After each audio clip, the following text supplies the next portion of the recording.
We are up to disaster number 3, and hopefully these 3 things don't happen to one person.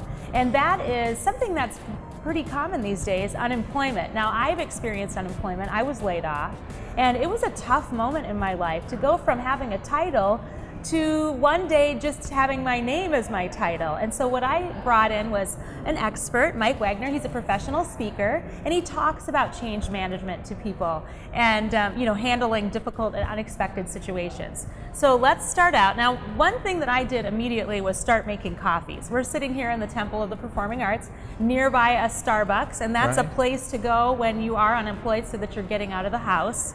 My first suggestion. Yeah? You don't want to stay in the basement, is that what you're saying? I say get out of your pajamas, put some decent clothes on, and go out there so the world can find you and maybe find a job. Yeah. So what other suggestions do you have? Let's just imagine we've been laid off, and what do you do immediately? What do you do immediately? Well, I like what you said, in the sense that you can't isolate. You've got to break through that isolation. The next thing I like to ask people to do is that as they think about the transition and where they're headed next, is to just take a moment and ask themselves, what did I learn at this last position? Because my attitude has been, and I've gone through numerous transitions, is I think I must have learned everything I was supposed to learn. So what was it that I was supposed to learn to take with me to the next position? So it's kind of a little more of a soul-searching thing. I think that's smart. Get out of the resume mode and really think about where you're at as a person. Yes.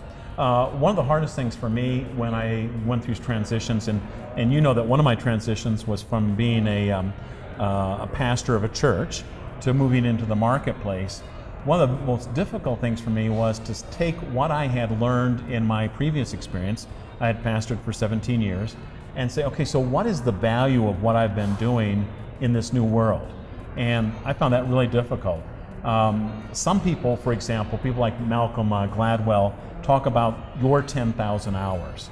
And your 10,000 hours are the things that you've done for 10,000 hours that have made you great at what you do. Right.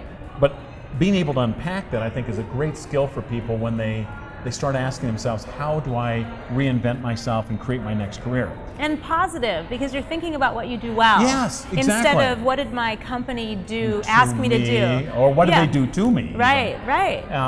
And so I started off by saying, well, I probably spent a minimum of 10,000 hours preparing sermons and messages. And what I ask people to do is, maybe that's the kind of on the surface of your 10,000 hours, dig deeper. What was I really doing? Sure. Someone might have been processing claims for 10,000 hours. Sure. I was doing sermons, but when I dug deeper, what I found out was that what I was a bridge builder. I took things that were hard to understand, like the Bible, and built bridges of understanding to people who had to go live their life. So very good. Which my is 10,000 really hours what was doing. I was a communicator and a bridge builder. So as a consultant and a speaker, you're continuing to do that. Exactly. You haven't lost that competency. Yeah, in fact, I've taken that competency and repackaged it and created value in a new place, but it's still the same competency. It's a tough one though, but I think it's worth it if you take the time to ask those tough questions. Is there any other advice that you want to give someone who has just lost their job? One is, when you go through this, realize that all change feels like loss, even positive change. So sometimes people will be promoted to a new position, and even though it's better financially, it's just not the same back when I was a regular person inside the department as opposed to leading it.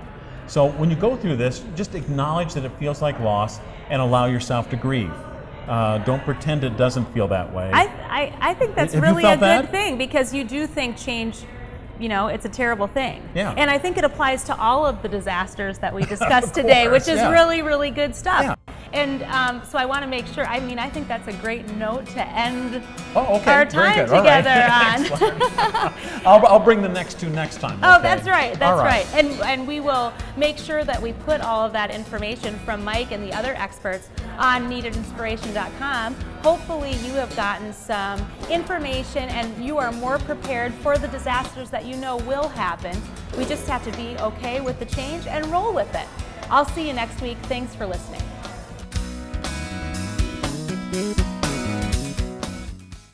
We hope you enjoyed this episode of Need Inspiration. We're proud to bring a new episode each and every week. Stop into Des Moines Motors and see our incredible line of noble cars, electric motor vehicles, and quality pre-owned cars, trucks, and SUVs. We'll see you on the next episode of Nead Inspiration.